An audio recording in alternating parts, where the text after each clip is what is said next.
Hello, welcome and welcome back to T is for Temidayo.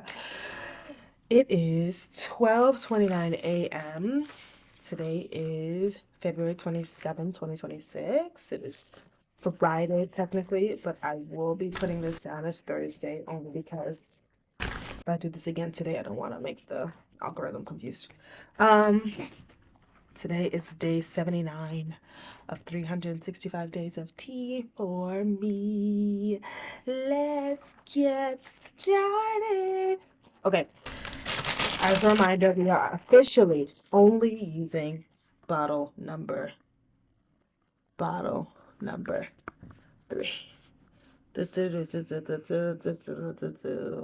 Okay, let's do it. 2 pumps.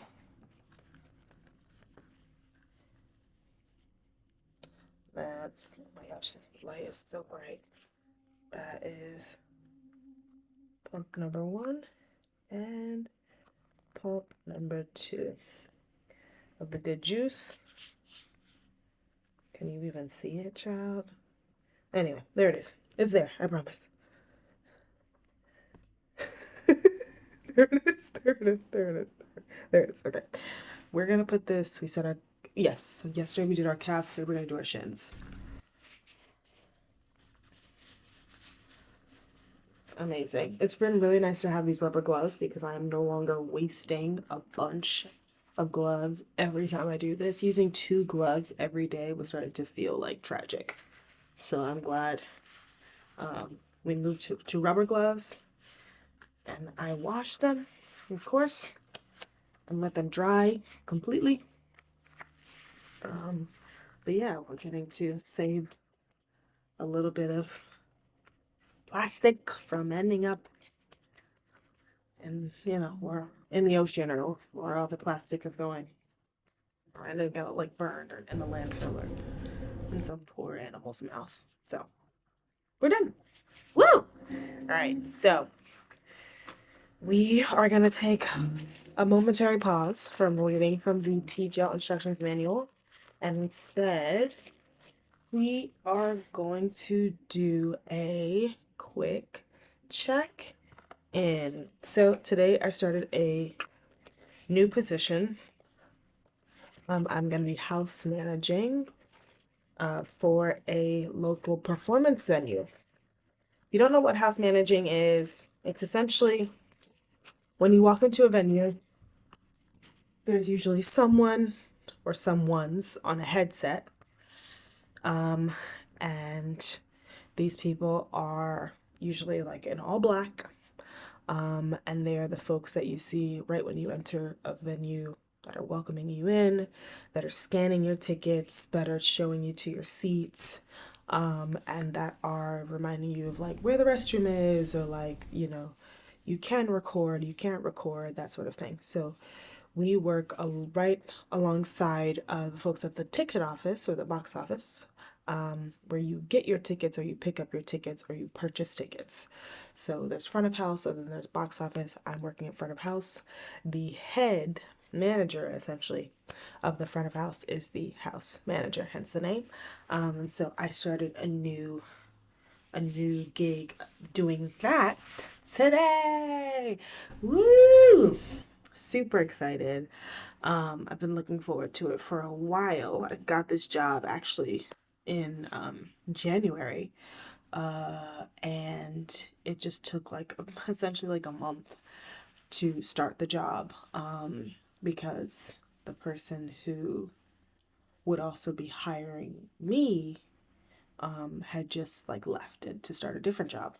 And so they also had to find the person to manage the managers, and then they could onboard me. But I was hired before they even hired this other person. Anyway, I started this job today.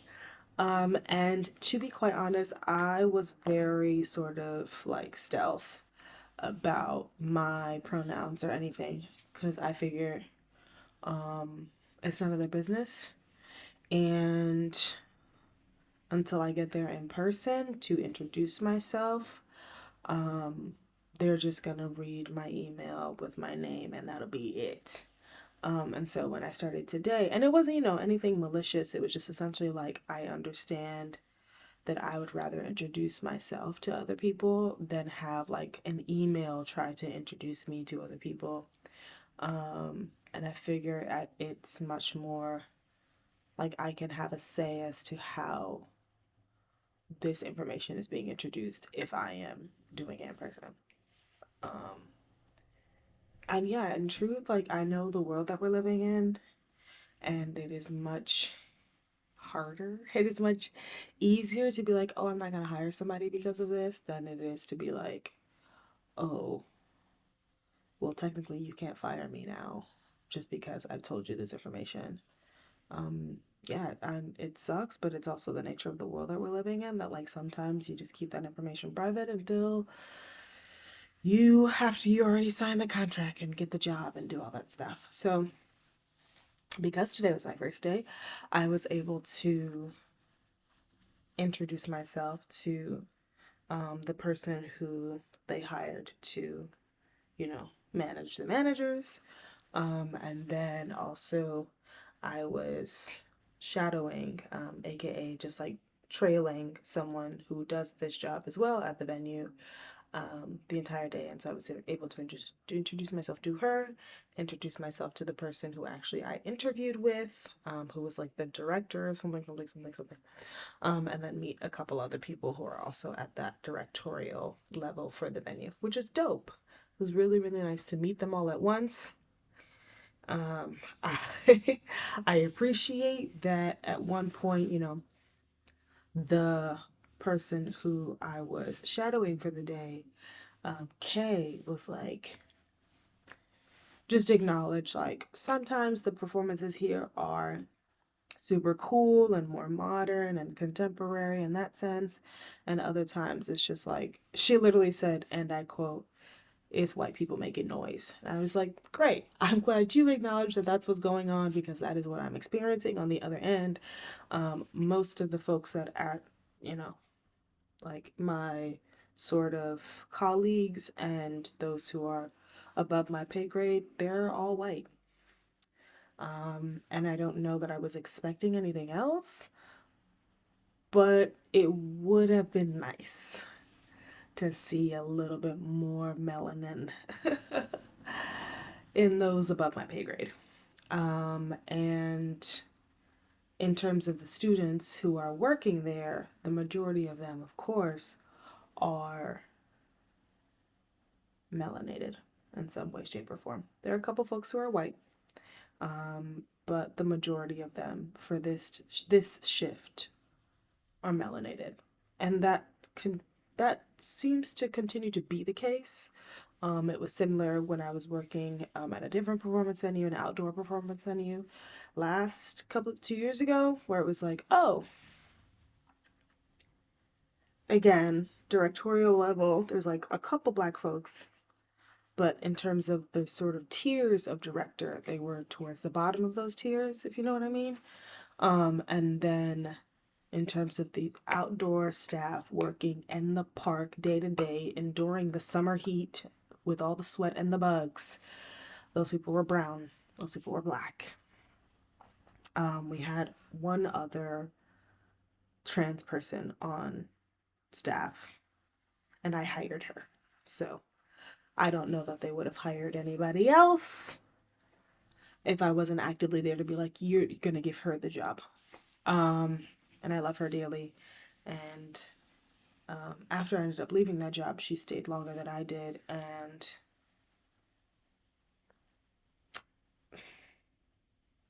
they they weren't as good to her as they were when I was there to keep them accountable, which is hella frustrating. That's hella frustrating to think that like she was having a difficult experience because I was not there to like make it a little bit better. And that frustrates me because I'm like, she deserves to have a good experience whether I'm there or not. And so for here, when I introduced myself, I just was like, these hello. And also, what are your pronouns? Okay, your pronouns are he, him, my pronouns are they, them. Period. That's the end of the conversation, because it's not a conversation to have. And there's nothing you can do about it in the moment other than accept it.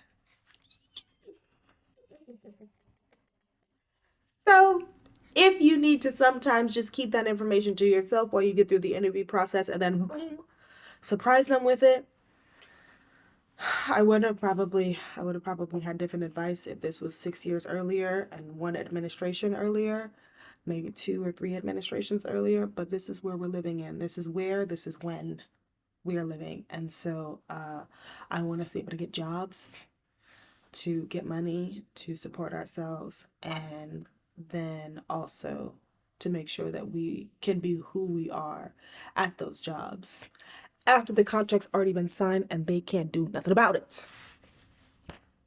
Okay. I love you. If you made it to the end of this video, thank you so much for watching. T is for Temidayo. Tune in for another day of 365 days of tea for me. I'll see you tomorrow. Love you. Bye.